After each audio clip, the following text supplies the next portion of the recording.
Good afternoon, everybody. Thank you for joining us this afternoon for the Jane Mercer Lecture to celebrate the World Day for Audiovisual Heritage this weekend. This session this afternoon will take the form of a fireside chat. We will leave time at the end for questions. So if you have any questions, if you can actually put them in the chat function, I'll be monitoring that closely, and we'll make sure that we can ask the some questions. We are recording the session this afternoon, so if you wouldn't mind making sure that your mic is on mute, it's up to you if you want to leave your camera on or not, but that would be absolutely brilliant. I'm very pleased to welcome Sonia and Emma to discuss their work on the Focal Award-winning documentary Atomic People, which Sonia won the prestigious Jane Mercer Researcher of the Year award this year at the awards gala back in June. The film also won the Best Specialist Factual at the BAFTA Awards this year as well. Sonia, just as an intro, Sonia started her career in production management before taking up the role of archive producer. Besides Atomic People, she has also worked on several archive-led documentaries, including Picasso, The Beauty and the Beast, Glitter, the pop star pedophile, Ashley Madison's Sex, Lies and Scandals, and Britain Under Nazi, The Forgotten Occupation. With Sonia, I'm very pleased to welcome Emma Alldis, who is an accomplished television production manager with over a decade of experience across the UK and international broadcast industry. Her credits recently included The Real Top Boy, The Puppet Master Hunting for the Ultimate Con Man, the Britain's Notorious Prisons. This afternoon, I am very pleased to welcome Megan Greer, who has kindly agreed to moderate the session. Megan is the founder of Archival Ninjas, and her experience spans across research, licensing, vendor negotiation, and much more, which gives us an exceptional understanding of the archive producing world. Megan has worked on notable productions such as The American Manhunt for Osama bin Laden, John Candy, I Like Me, and In the Arena, Sienna Williams, and the Emma Award-winning sports documentary Super League, The War of Football. I can't even say that, The War of Football. Before I hand over to Megan, we do actually have a short clip that we'd like to play you all, which will actually set the tone for the documentary Atomic People. So please bear with us, where I'm going to play this clip. Uh, Wonderful, thank you. I'm actually now going to pass you over to Megan, and I hope you enjoy the session. Thank you. Megan, all yours. All right. Hi, everyone. Thank you for coming. For those of you who haven't seen Atomic People, hopefully that clip kind of helped put us into the space of what we're going to be talking about. And, first off, what we kind of wanted to get into was, mostly to Emma, who was involved in the development and production of the project, you know, what inspired this project, the production company to make Atomic People, and why now, nearly 80 years after Hiroshima and Nagasaki. Hi, Megan. Um, so it's a number of factors, really. So Minnow had previously made a documentary called The Last Survivors, which was about the last living survivors of the Holocaust. And Morgan Matthews, who was our exec producer on this, wanted to explore the other stories for other survivors from other, warfare that had taken place. And at the time, the political situation was the war in Ukraine was sort of hitting its highs. War in the Middle East was sort of going on, and Gaza was on the horizon. And it felt really relevant to try and delve into stories from survivors, given those things that were happening in, all around us currently. And the BBC, Claire Sillery, who's our commissioner, she wanted us to explore the human element story of the atomic bomb droppings, because we actually had two projects in development for it. One was focusing more on kind of the science of it, and the other was on the more of a human element, which is what Atomic People is. And at the time, I think, Sonia, correct me if I'm wrong, I think it was before Oppenheimer, Chris Nolan's film, had come out. We were kind of having these discussions in development. Then the film came out, and there was a distinct lack of discussion about the survivors of those events, and it was all around Oppenheimer and the science and more of the political nature of that. So we went down the route of then making Atomic People, and obviously reaching out to the Hibakusha, who are the survivors of the atomic bomb dropping. I guess that's kind of how it came out. It's kind of more what was going on in the world around us, and it just felt really relevant given that, nuclear arms is a very real possibility, and to sort of show we've been here before and this is why we shouldn't be going down that route. And of course it's been the 80th anniversary, but just given what was going on at the time, we brought forward, the BBC decided to bring forward the TX to a year earlier, so it came out around the 79th anniversary. And I think something that I did find so interesting too is that, these survivors aren't going to be around for much longer. And, really having them tell this story as opposed to more of a, I heard, about this story. And that's what really hit for me when I watched it. Sonia, do you have anything else to add to, kind of the start of the project? No, actually, that what Emma said, I think that was more of the reason why they wanted to do it. Like you said, these are kind of the last surviving people of that event, so they wanted to capture as many testimonies as they could, and because they are quite old, quite frail, and this is the best way to kind of do it, is like capturing those testimonies, but also using archive to be able to kind of piece together their memories of it. And it's such an important message that we've been able to portray across through this film. And through this project, we find out how much work they've been doing as survivors till now. Most of them are retired, but they still kind of campaign for nuclear disarmament, to get countries to sign up to not continue with nuclear weapons around the world. Yeah. So I think that can lead into, the production process in general. I know you guys spoke about how small the actual team was, but, what did that look like? Your collaboration between you two and the rest of the team, when you got started on a project? I mean, Sonia didn't really do much, I'll be honest with you. But no, we were a really, really tiny team. Gosh, how did we start? So in the early, I was on the project from early development through to nearly delivery. And in those early days, one of our co-directors, Meg Inman, it was her and I just working up, obviously me from a production management point of view, but Meg was reaching out to all those contacts and reaching out to try and find as many Hibakusha she could find. And actually, there was just waves and waves of potential contributors, like so many more than I think we had realized we'd have access to. And I think it's, as Sonia said, it was because there is this, I guess, like desperate need on their, from them to try and get their story across, to say we are the living reality of what happens when you go down that route in war. And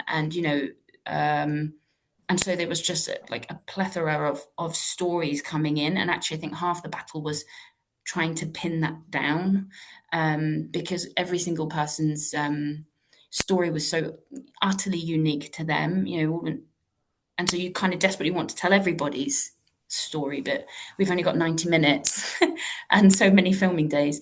So in those early weeks, it was Meg, who is British Japanese, reaching out to try and find our wonderful contributors. And then Ben Sanderson came on. Sonia, when we did that recce shoot, as then became known, it was supposed to just be a recce to just go and meet with contributors, because given their age, it's just it's quite difficult to try and set up a Zoom call with someone who's 85, or 90, nearly 100. And just out of courtesy, it was just better to have those conversations face to face rather than on phones. So we set up a recce for Ben and Meg to go out, which ended up being a shoot. Ben, who's a great shooter, always has a camera on his back. So we actually filmed, and really great that we did do that. Because one of the contributors that we did shoot sadly was too poorly to be interviewed for the master interviews when we went back. So we were really fortunate to grab his testimony then. So yeah, Meg and Ben, obviously Sonia, who was amazing. And then we had a fantastic DOP, Jim Inkledon, who went out for the main shoot, and obviously Otto Burnham, who edited it. So that's sort of the core team. So it was quite small. Only one of us speaks Japanese, that's Meg. But then we had amazing, when you expand that further out, we had an amazing AP, Kat, who is, again, British Japanese, who was just vital in, especially in the edit and translating. And obviously things can be done out of context when you're working with foreign language. And we had an incredible, who do not get enough of a shout out, our translations team, who worked tirelessly subtitling and translating, and they were the backbone of this production. So big shout out to our little translation team. And we also did, of course, have a ground team in Japan who was made up of our local producers who were there on our shoot. Again, fantastic. And it was just such a wonderful, harmonious team because we're all making something really special and really very dedicated to it. So we were a small team, but we had mighty ambition. So it was brilliant. Yeah, I agree as well. I think because it was everyone believed in the project so much, and the contributors were so forthcoming. They wanted to be able to tell the story. They wanted it to be a global thing, and I think everyone was quite keen that someone in the West wanted to tell their story. They have talked about it in Japan before, but on a global scale, it hasn't really been told. So this was quite important for them as well. And I think in terms of our roles, I think we both helped each other out at one point. Setting up the shoots and stuff, and then when I needed help with research because they were back from the shoot and they were keen to get editing and looking at the archive.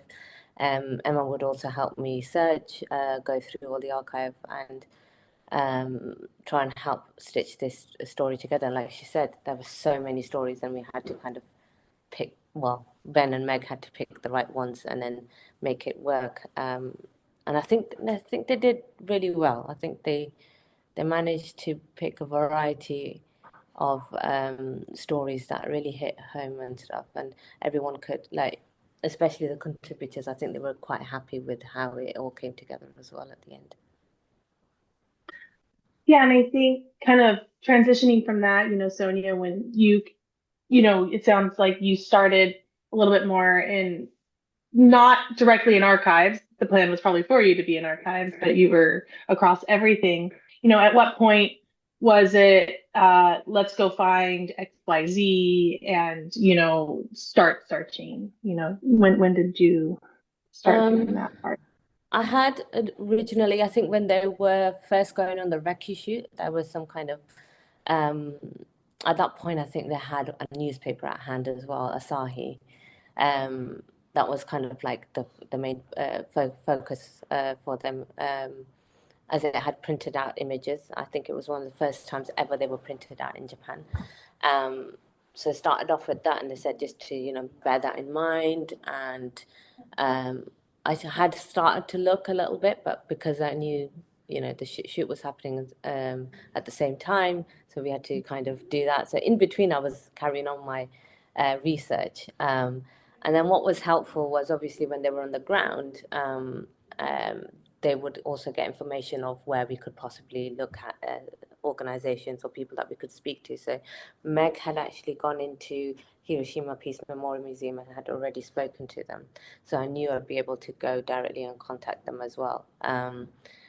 So those kind of things I was always making note of. And then as soon as that kind of had nearly kind of wrapped up, I was like, okay, now I need to fully focus on the archive side and just get everything in and labeled and contact the right people. And yeah, so also it helps because they were translating the material and then they were trying to cut at the same time. It meant I had a few more weeks before they started to actually look at the archive. But at that point, I think I had a good idea of which libraries we would touch and go and get in touch with, and where I would be getting most of the material. And I think the research never really stopped right up until the end, I think, because obviously you get notes back from your execs and your commissioners, and it's different. It's really weird because it's different from what it started out. It was meant to have very minimal archive, but in the end we've actually used a lot more, but it was justified. There was a point where I was going to say some of the notes for that, sorry, butting in, but one of the notes from the BBC, as you were saying, it was right up to the wire. New pieces of archive were going in, and all brilliant, reasons why. But one of them was quite later on. BBC, some of their notes was they wanted more historical context. Yeah. So it was then Sonia deep diving to try and find hidden gems that get that across. So yeah, for sure. But also trying to not go over budget. I appreciate you. Thank you. It was kind of, but it was important. I think at the end, it was justified. And even when there was a discussion of maybe cutting down the archive, I think we managed to persuade them to keep it in because it made such a difference. Yeah, I think as archival producers, at least for me, we want to, I want to tell the stories that need to be told, right? I want to help do that. And you can use so much archive to do that. And I think it is a hard balance between, what can we afford, but what is this story and how much is needed to tell it? And I think, it's so interesting to hear you say that the plan was not to have a ton of archive and, how much archive is actually in it. And I guess that kind of segues into the archives that you did access. What were the archives you accessed? I mean, I noticed the credits at the very end. There are multiple pages of all the sources that you used, but maybe a quick overview of some of the sources, and then which was the most difficult and which was the easiest. I guess there are a lot. We also tried to get obviously images directly from either descendants of the survivors or the survivors themselves. I think that was quite important as well to recognize their efforts during that time. So some of the images are from, there was one in there that was actually taken by one of the survivors, but he's sadly not around anymore, but his son manages the copyrights of those photos. So when you start looking for things, you end up trying to find out who actually owns the copyright. And sometimes it's confusing when they're like, it's out of copyright, but actually it isn't. But I think we scoped, or I scoped like several. So AP Archive as well, in there as well. Getty, Hiroshima Memorial Museum, I think was a great one, and they were so helpful. I think that's one of our most important ones. They helped us quite a lot in terms of kind of searching for raw materials. There were some clips in there as well that were from early Japan before, in Hiroshima actually, before the atomic bomb, which helped us kind of put that time and place. And then even afterwards as well, they directed us to several people that we could get in contact with to access some of those materials. I think one of the challenges was obviously language was a bit of a barrier, but luckily they do, some of them do speak English, and it was nice to kind of just chat to them on the phone, and they were quite welcoming and forthcoming and helpful with that. And they also, actually, I didn't know this at that time, but they had paintings as well, drawings by the survivors, because they were children at the time. A lot of them were like ages from 6 to like teenagers, and the way they had to as part of their healing process or therapy, they would draw out the images that they had in their minds and stuff, and I think that was really powerful. And at one point I think there was a consideration of do we include them, do we not, but I thought they were so powerful just to say like these, it's really sad and traumatic, but these are the memories that are embedded in them, and we had that, but I think that was my easiest kind of access to some of those, and I think we do have a clip that we can show. Sorry, Mary, I realized that I might have put the easy one at the top, but no, actually we don't have that clip, but we have a clip of the difficulty. I was waiting for when we were going to get to that one. Yeah, I know. NHK, I think, was a little bit difficult. For anyone that doesn't know, NHK is kind of equivalent to the BBC. So their processes are quite bureaucratic. And I think the piece of archive that we struggled the most with was the Emperor's speech, or anything to do with the Emperor, to be honest. I think it's quite a sensitive subject, and they were quite worried about how he was going to be portrayed. But we managed to kind of persuade them. We had to kind of show them how it was used in context, and decided, and we actually cut some of it up as well. And I know a lot of archive houses don't like certain speeches cut up, but again, we explained our editorial reasonings for it, and there was a montage sequence that we put together, and managed to get that license. So that was quite a win. But I think that was a really joint effort as well. Meg helped kind of translate the speech, and there was a lot of back and forth before we agreed on the whole montage sequence. And I think that we have ready to play, if I'm correct, Mary. Yeah, I shall play that now for everybody. Thank you. Yeah, so just to add to that, where there's clips of the Japanese archive, every shot had to be approved by them. So in what order as well. There was a lot of back and forth about exactly when we can show certain shots with the Emperor's speech, or how it kind of may have be viewed by the audience. And then so there was quite a bit of a struggle to get that approved from them. As they were quite concerned about how the message was coming across about the Japanese emperor. But I think overall we managed to kind of keep what the initial kind of vision we had to have for that montage. So that was difficult, but quite a win, I'd say. And I'm just curious too, were those reviewed in context? So did they have to see, because there's the woman in the middle of a few of the clips speaking, and kind of not, I wouldn't say speaking poorly, but not speaking positively also, so it is interesting, how much pushback there could have been, right? Yeah, exactly. And each time I had to kind of give an editorial reasoning for it and stuff. And again, jump on the phone to them and just speak to them and make them try and understand, why it was important. And it's not overall quite critical of the Emperor himself. Actually, the whole film isn't about the politics of it. It was more about the survivors and what they went through. So I think in the end they understood what we were trying to put across. So that kind of helped. And I think that's why they were a bit more okay with it in the end. Yeah.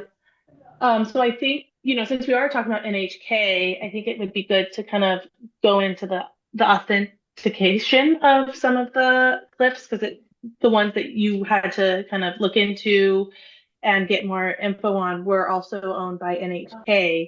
A little different because it was the newsreels, but could you dive into that a little bit?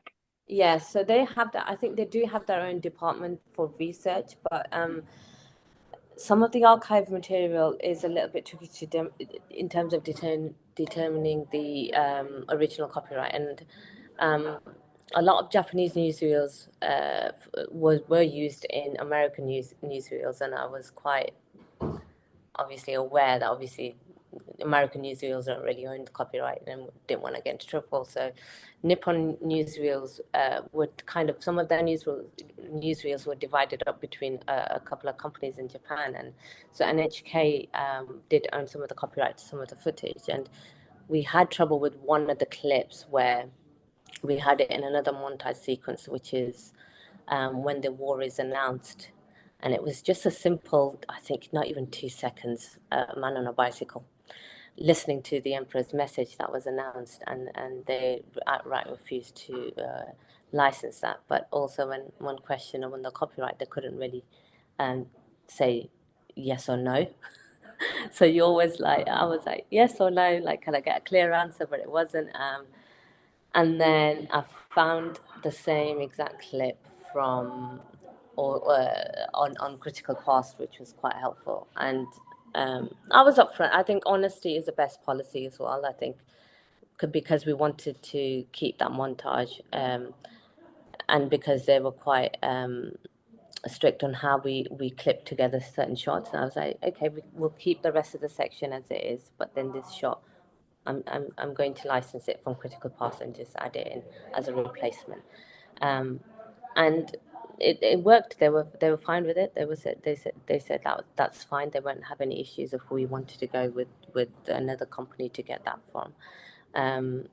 And that was fine. I thought they might have an issue because, again, like I said, that sequence, it was all Japanese archive, and they didn't want any other archive in there to kind of be misleading. But in the end, it kind of worked out. But it is quite difficult to kind of pinpoint pre-war footage or images sometimes, because they went through different hands at one point. Yeah, and I think, while we're talking about the archive and, we have two separate clips we want to kind of touch on. One about kind of a little bit more of the authenticating of the clips, but I want to say it's my personal favorite clip. Is it Hideo? Hideo, is that how you say his name? And, we have a clip to show, but okay, I did it right. Good. Like trying to remember all the names, making sure I've got it all. But I think as an archival producer, when I was watching, like that moment was probably like, oh my gosh, how did they do it? How did they make it happen? So I think I'm talking about it very vaguely. I think we should show the clip, and then everybody else here will probably get very excited, and then we can hear the whole story behind it. So I've already seen that, and I got teary-eyed, So, I think there's an entire backstory behind, how he ended up with the picture, and then, what Sonia and Emma were trying to do to find this. So I'll let you guys jump in and share. Well, Emma knows the backstory of it. I wasn't too aware of. I think we're going to butcher this, but it's a bit like, where did the story begin? I think, I wish Meg was here. I think it was that his brother-in-law had gone to the cinema and had seen, I think he was at an event, and he'd seen a film that was being displayed of old footage. And I think it was his brother-in-law that clocked, oh wait, hang on, I know that person, and then brought him in, and he's like, oh my God, that's me and my brother. I think that's how it came about. So it was such a chance thing, like decades after the fact, and he hadn't seen that. So that was like seeing it, like not, knowing that it had been filmed, but never actually seeing the footage himself, I think. So it was just a chance encounter that his brother-in-law had gone to the cinema and had seen this footage, and even recognized him at such a young age, So I think, Sonia, that's how that came about. Yeah, I just remember us watching that cut, and we were like, we got the same goosebumps that Megan did. Yeah. I thought they superimposed it. Yeah. No, but he didn't. Before, it wasn't the footage wasn't in there before, so it was just him showing the image, and we just thought, oh, we don't know who owns a copyright to that. But they were like, no, Sonia. They said so I think they relayed this story, and I was like, okay, so that means it probably exists somewhere. But we had no more information than that. We don't know what exhibition it was or anything like that. But I started off my search because I had kind of gone through all of the footage that the US had released, which was, I don't want to get this wrong, but I think it was like 25 years after they had filmed the stuff, because there was a press embargo imposed by the US when they had invaded Japan. So no news of what had happened really reached the outside world at all. The amount of devastation that was, but so when I'd gone through that film, which is hours and hours long, and it's the effects of Hiroshima and Nagasaki. Effects of the atomic bomb on Hiroshima and Nagasaki, and that clip wasn't in there at all. And then I started digging a little bit more deeper and stuff, and then came across this really old article that said that a film had been discovered in the 2000s, actually, in Tokyo, which hadn't been processed. And it turns out that the original filming had begun by a Japanese, I want to say a soldier, or it might have been a press person that was sent from Tokyo to Hiroshima, and he had started to record or film the aftermath, and the U.S. Army got wind of this, so they took over, they confiscated their material, but before they were able to take the material off them, this Japanese person made a copy of one of those reels and hid it. So that's the unedited version of it. And then the US Army carried on filming for their own research and experiments. And that's where you get the colored or restored footage of that. And that's widely seen now after it was released. So when this reel was discovered in the early 2000s, there's a company called, I'm probably not going to say it properly, but it's called Nichai Aitso Limited. They kind of were in charge of restoring all the footage relating to the atomic bombings.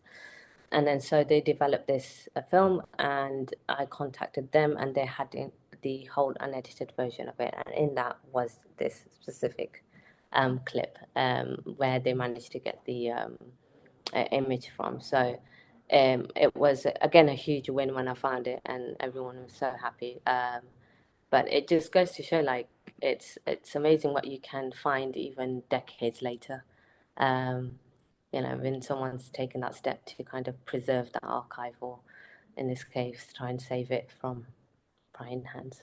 I think also, Sonia, like the not giving up kind of, because that's such a hill to climb, in archive researching. It's like you just keep hitting walls and walls and walls, and I think it's like, okay, here's another wall, but how do I get around it? And I think it's just the tenacity of, like, I know it exists and I will find it, and just keep going. That was weeks of your life.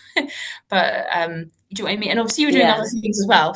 But I think that's just pure tenacity of, like, not giving up. And I think also just because of the nature of this story as well, it was, I know that footage exists, and I know it's going to add so much more weight to his story as well, and his journey. And to be honest, it was once I started digging into the whole censorship that they had imposed. That's when I started to find that there must be more stuff out there that hasn't seen come out or has seen by the general public, or especially in the West. And I think that's where it kind of led me to this discovery that there's actually more footage out there that hasn't been seen at all. Yeah. And I think, speaking of the censorship, I think that leads into this next clip that we do have. Mary, do we have time for one more clip? This is a little bit of a warning. This is not as happy of a clip as the last one we showed, as far as a...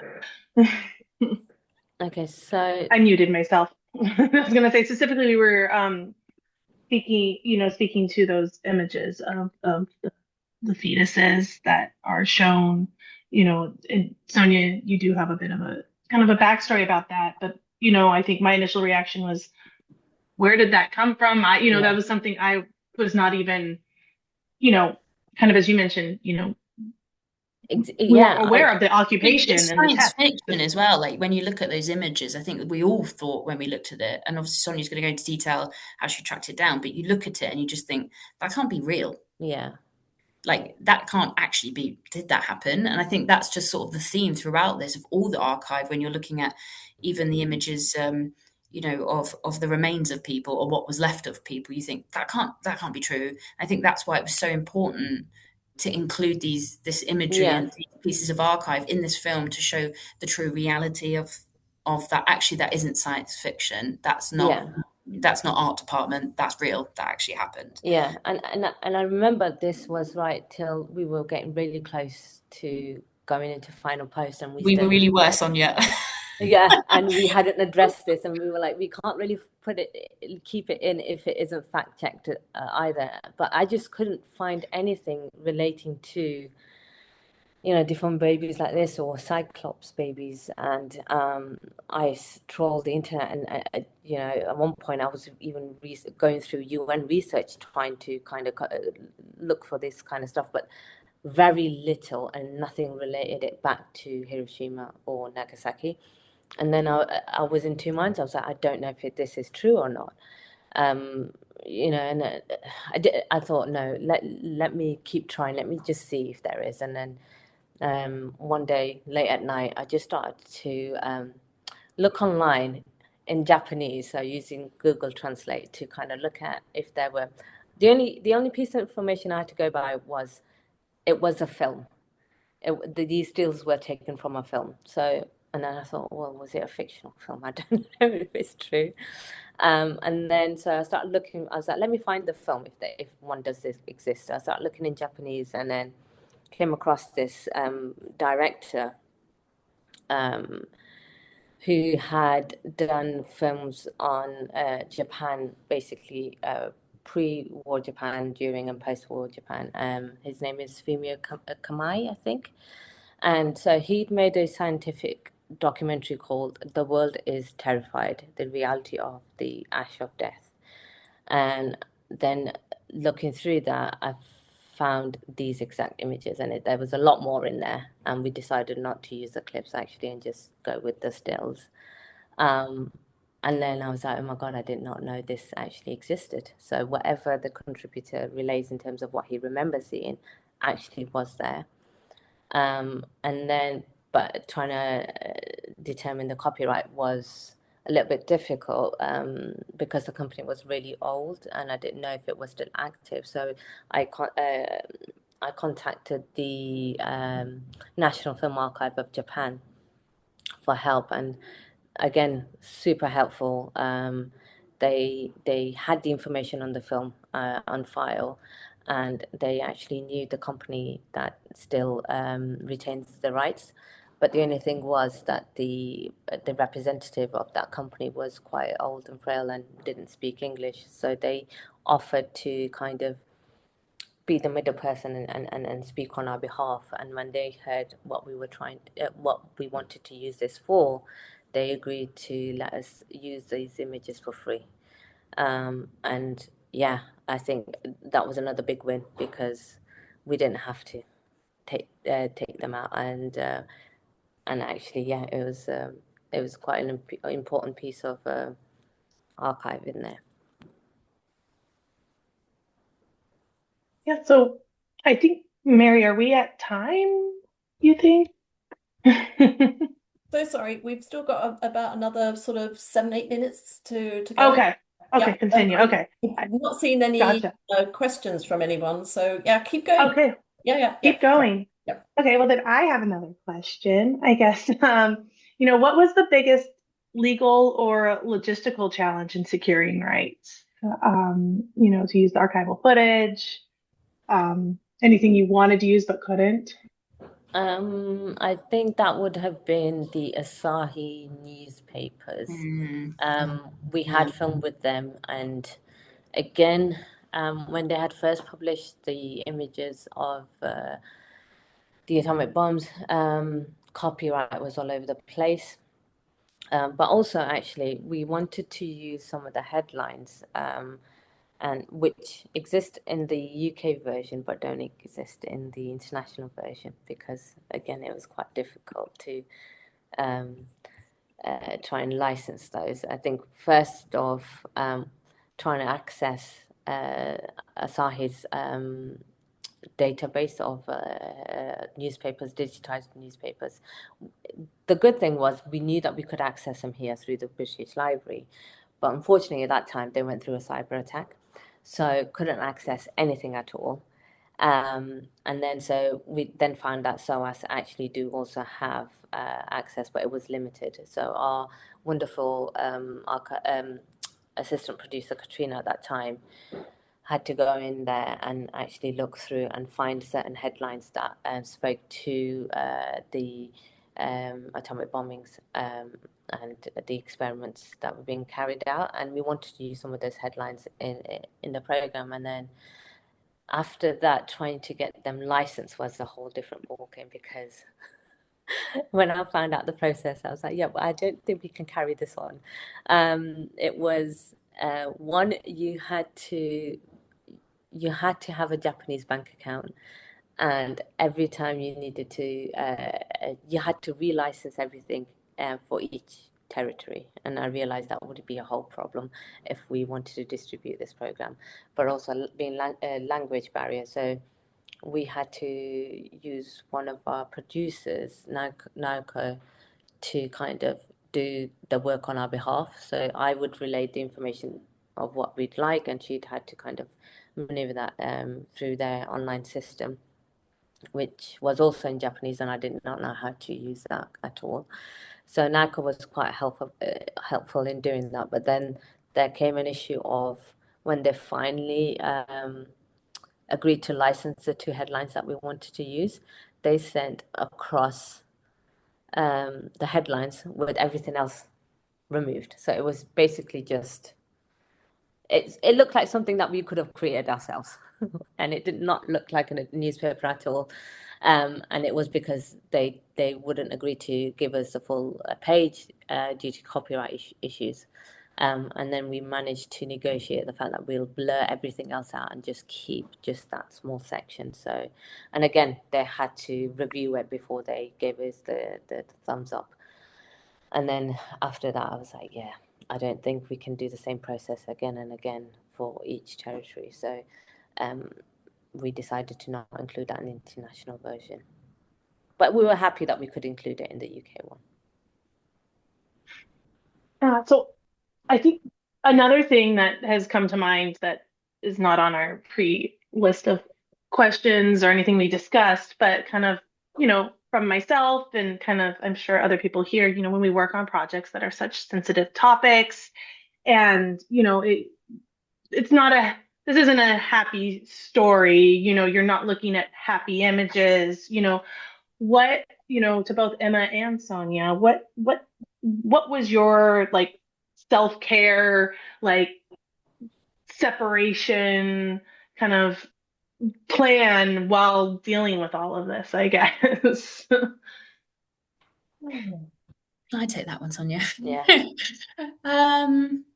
It's funny, I was talking to somebody just today who had just worked on the Critical doc on Netflix, and we were, funny enough, just talking about this very similar topic. I think there's a level of all of us, understand this feeling of being quite desensitized to material that we're working with, irrespective of what the nature of it is. I think we're sort of there just doing our jobs, and we're almost blind to it, I think. I mean, for Atomic specifically, there's obviously a lot of production companies. Minnow have this. Many of the production companies have the EAPs, which are like employee assistance programs, where there's always safeguarding and protocols in place to ensure that we're all okay. And that is for us as freelancers and staff, or for our contributors. So the interesting thing for Atomic, though, is when we had a discussion about how do we reach out to our contributors to offer these services, and if they maybe want therapy after it, or any other services they might need. What was quite interesting, though, is that Meg, our director, had said that actually in Japanese culture, it's kind of culturally inappropriate to ask somebody if they want to have therapy. I think in a lot of programs that we make, that's just a given for our contributors. We have well-being at the forefront of our minds. And what was quite interesting on this is that actually the decision was we'd obviously have those processes in place for them, but them doing the interviews was actually part of a slightly therapeutic process for them getting their message and their story across in the last stage of their life. So from a contributor point of view, duty of care, it was quite an interesting one for us, that it was almost an insult to say, we have this duty of care protocol, we'd like to talk you through it. And they're like, what is that? And in terms of for the crew, we obviously have all those processes in place for us as a team. I think, I think I'd mentioned the other day, there's a lot of imagery that didn't make it into this film. Really grotesque imagery that is awful, but the reason that we did want to put a lot of that in is to show the reality of war. When I was trolling through, I think I said the other day, when I was sort of going through archive with Sonia, because we do split shifts, wouldn't we, Sonia? And we were trying to find images basically of bodies of after the bomb, and there were a lot of images of, to put it bluntly, charred babies and toddlers and mothers, and it was deeply upsetting. But I think what we had in place was that we just checked in with each other, we looked after each other, and when we needed to tap out, you get up and you walk away from your screen and sort of center yourself. So And a lot of I didn't know that we had I can say a cut and shut process. We obviously had duty of care protocols in place, but I think for the crew and for contributors, it's just about checking in with each other and not saying, I have to just soldier on through and keep looking at this imagery, for my job. It's okay to take a beat, because we're all humans and we all have emotions. So I think it's just about looking after each other, which I don't know if that's a really good answer, but I think we have to remember to check in with each other and ourselves. No, 100% agree. I think because we had that support, and we had and we mostly work from we would mostly work from the office, so every now and then we'd go and take our breaks and just try and distract ourselves, really. And like I said, a lot of chocolate and a lot of snacks, courtesy of Emma. I think, like you said, Emma, you do kind of become a little bit desensitized. But I always say, you think you've seen the worst, but then there's always worse. Even more so for people working in archive, I think. Obviously we have shooters and PDs out there filming horrible things, especially if it's like A&E or something like that. But that was a real learning curve for me, being more involved with archive than I normally would have had the opportunity, was actually that in the field of archive, you are looking at a lot of sensitive and quite frankly disturbing material. And we don't talk about that enough just in the industry anyway. But I think that's why it's always really good to just, get a sense check with yourself and your team. And it's okay to just step away. Yeah. 100%. And have biscuits, obviously. Actually, could I just ask a quick question off the back of that? It's really good to hear that that you've looked after each other and there was a process in place for you while you're going through the production, and also for the contributors as well. Do you know if the contributors have actually seen the final film, and if you had any feedback from that? Yeah, Sonia, I think I had moved on to another project by that point, but I know that DVDs, we sent out the film, didn't we, to people? Did you get any feedback? I think we did a couple of responses, because Meg continued the conversations with them, and they were quite pleased. I think one of the sons as well, for can't remember which contributor, was really happy that they had a copy that they could refer to as well, and they were really proud of how their testimonies were kind of captured. So yeah, it's a shame, because I think we also did want it to be released in Japan, so they but I don't think that ever happened. Or I to think it finish might it. be on the horizon, but Yeah, I know we didn't get time for it. I know I've just noted this notice time, but I really wanted to give a lovely shout out to Hiromu, who was, if for anyone who's watched it, is the chap that has the massive personal yeah, archive, and it's like a treasure trove of material, and is such a testimony to why you should keep, yeah. he's an archivist stream, I think. um, and yeah, so wonderful that he's kept, documented everything so that we'll remember, we're all educated on what happened. No, we do actually have that clip, which I'm actually happy to Oh, play. yay. Yeah, absolutely. I'll definitely do that Oh, on he's a legend. as we're actually going out. We have actually just gone over the hour or so, but that's not a problem. But I just wanted to personally to say thank you to Megan, to Emma, and to Sonia for this wonderful discussion, and specifically to Emma and Sonia for an amazing documentary. You know, I completely Thank understand you. why it's got the acclaim that it actually has. So, you know, thank you ever so much. I really do appreciate your time, and thank you to everybody Thank who's you. actually been on here. What I'm actually going to do is play the last clip that Emma just mentioned that she wanted to give a shout out to. It's about a minute and a half if anybody wants to stay and watch the end of the clip. But from me and from Focal, just to say thank you very much and Thank you, Mary. happy World Thank Day. you, Thank guys. you. Thank Take you. care. Oh, that's it. So thank you ever so much, everybody. Have a lovely rest of the day and evening wherever you are. Thanks a lot. Thank you so Thank much. Bye. you. Thanks, guys. Thank you. Bye.